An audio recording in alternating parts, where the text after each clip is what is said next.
આપનું સ્વાગત છે। સમાચારમાં આગળ વધીએ તો અમરેલીમાં એક સાથે 18 દર્દીઓને રિએક્શન આવ્યું છે। દર્દીઓને ઇન્જેક્શન આપ્યા બાદ રિએક્શન આવ્યું છે।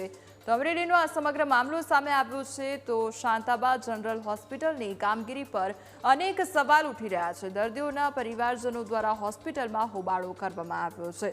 તો દર્દીઓને રિએક્શન આવવાનો મામલો સામે આવ્યો છે। તો ઇન્જેક્શન આપ્યા બાદ દર્દીઓમાં રિએક્શન જોવા મળ્યું છે।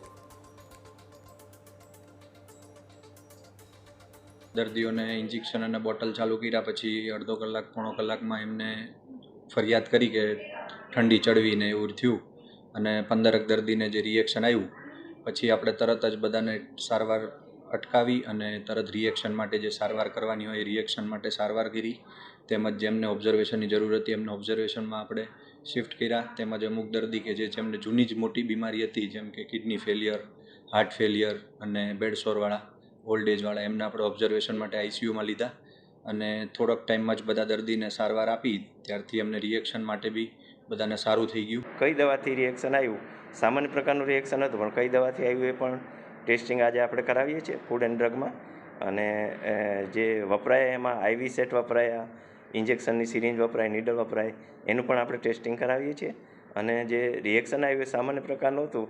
બધા પેશન્ટ સ્ટેબલ હતા એમાંથી કેટલાક પેશન્ટને આજે સારા થતાં રજા આપવામાં આવી છે। અજમેર બોમ્બ